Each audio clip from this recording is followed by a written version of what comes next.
Hi everybody, I'm Bree the Plant Lady, checking in with another installation of my late September weekly garden tour.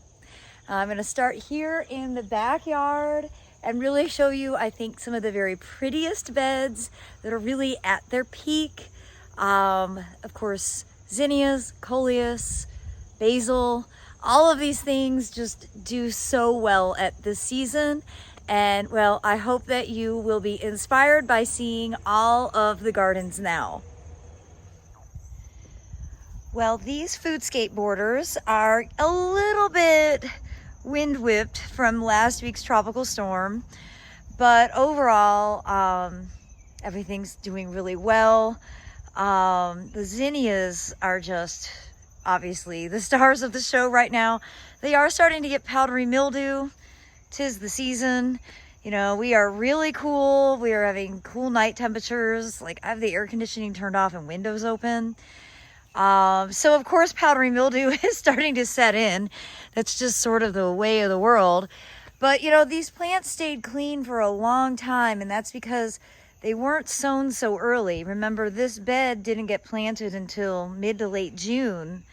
So that's why it still is looking good in late September, despite the heat that we had, the lack of rain, and then of course last week's tropical storm Ophelia. Now, along with that, you can see the combination of peanuts and sweet potatoes look great. There is okra still in here, although I'm sure the nematodes are the cause of the ugly foliage and kind of the lackluster of fruit production. It's about time to pull the okras out. I'll probably be doing that next week. The Job's tears, I'm gonna go ahead and say it. I think it's invasive and I need to pull all of these out. Actually, what I probably need to do is cut it down and then pull it out, but I need to make sure that none of the seed falls to the ground. I have got a massive population of it, and it's just too capable of a cedar. I don't need to have that. Period. I don't need to have it. It's not edible. I don't make jewelry. I don't need it. I'll probably never not have it just because it's such a capable plant. You can see the sesame in here. It's looking a little ugly. The pods are not ready yet, so you just kind of have to wait and let them dry out. You see the pods are mostly green. And I do have a fabulous pepper harvest to take on. These peppers have been so impressive. Not that stupid miniature pepper that never grew. That is dumb. I'm not collecting any seeds from that. That's stupid. This is a pepper that everyone should grow. It's this mammoth jalapeno, but it's not too hot. And I mean, I just cannot get over the fruit set on it. It's just one of the most vigorous peppers that I have ever grown.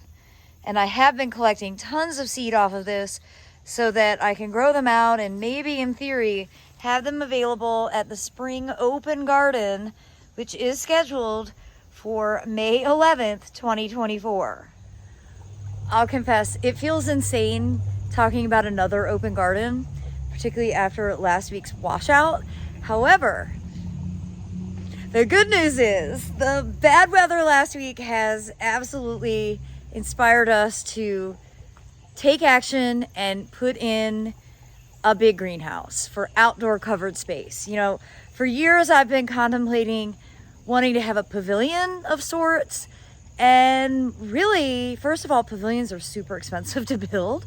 And it may not really be that practical because, you know, I maybe only have events, say 10 or 12 times a year. A greenhouse I could use all the time, and it would still be very practical covered outdoor space. And it's a lot less expensive. So I have contacted several places to get more information and some quotes. My neighbor Nick is on board for clearing the space and getting it all graveled, and I am really, really excited to say that something positive did come out of last week's absolutely miserable weather, in that we are gonna finally just take the leap and get, I think what we'll end up putting in is is like a 20-foot wide, 40-foot long high tunnel. It's because I think economically that's the thing that makes the most sense, and I don't really need a fancy greenhouse. I just need a place that isn't the inside of my house that people could get into if we have bad weather. And it was like a light bulb moment when David made the suggestion, and I'm really excited to be able to take you guys all on this journey as we continue to make progress. But that gives me a little more confidence to start setting dates again, because I was really disappointed after last Saturday. And well, now I'm feeling hopeful again. Well, and the wind whipped these coleus quite a bit, kind of lodged some of the plants. So they're not looking as tight and organized as they were, but I'm also not ready to take them out. I am definitely tired of all the leaves in the pool. I wish this oak would just go ahead and drop its leaves. It looks terrible. It has looked terrible all season. I'm gonna let it leaf out in the spring, and if it looks the same, unfortunately, we're gonna have to cut it down.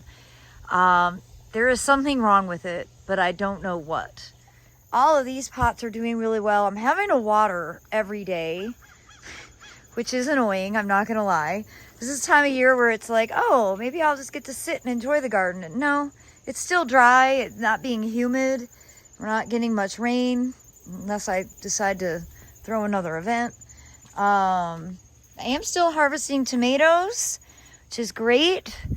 And you guys, I want this to be on the record. I have 2 ripe figs. 2. And I'm picking them right now. It's probably the only 2 that I'm going to get from this ridiculously large stand of figs that never fruit. 12 years in the ground. 2 figs. What do you guys think? I think it's a massive waste of space, but I'm not ambitious enough to get rid of them. So there you have it. Well, I ate them and they weren't really that ripe. So that was disappointing. But I figured if I didn't eat them, the bugs would get them. And then I would have 0 figs still. So, yeah. Maybe I should have Nick, when he comes with equipment, come and rip these things out, and I could probably do something significantly more interesting with the square footage. I'm really just saying that out loud to scare the figs into maybe producing some fruit before we get frost. Now, I wanted to show you the giant mangave that's flowering, and some of the blooms have opened. You can see, you understand why they're in the lily family when you see their flowers. You know, they look a lot like any other ornamental lily that you might grow. And this plant, actually one of its suckers, is also sending up a flower stalk. So that's pretty amazing. I was contemplating whether I should try and move some pollen around and collect the seeds, and to be perfectly honest, I'm gonna be gone so much of October that I don't think I'm gonna have time to do anything like that, but it is kind of a fun dream. Well, you can see that Charles Grimaldi is continuing to put out lots and lots of flowers, and in the evenings it just smells so magnificent. And my friend Jenks Farmer has been posting on social media that he actually picks the flowers and puts them in vases and gets to enjoy the scent inside. So I think I'm gonna try doing that tonight. I've never picked Brugmansia blooms before, but his pictures were so beautiful, I have to give it a try. And it's definitely dahlia season here. I didn't do a good job getting these dahlias staked, and you can see how they're coming from the ground and then they're just flopping all over. And that's my own fault. I half expected them not to be hardy, but they have been. I really love them, and as you can see, the bees love them too. I grew these from seed, and I dug the tubers once, and then I planted these here like 2 years ago and left them in the ground, and they have definitely been fine. But they do need some staking, and really I should remember in the spring to do some hard cutbacks, and they would have better form. I didn't do any pruning on these, and you can tell they look wild and rangy. So I just need to be a better dahlia grower in the future. I really do like them a lot, and they're wonderful cut flowers. And along with that, the Ceratotheca, which I just adore. Of course, this is related to sesame, but has a larger flower. And I love this plant so much. And it's got this peanut butter flavored foliage or scented foliage that animals don't like. So it makes it a really practical plant, even if you have deer and rabbits. And it's one that typically does bloom, you know, with shorter days. And you can see the seed pods are actually very similar to sesame seed pods. And just to reiterate, here is sesame. And you can see the flowers are smaller than the Ceratotheca, but you can see how the seed pods are very, very similar and how they are very closely related. When you can grow one, you can grow the other, and why not grow both? I think that kind of sums up my philosophy for horticulture.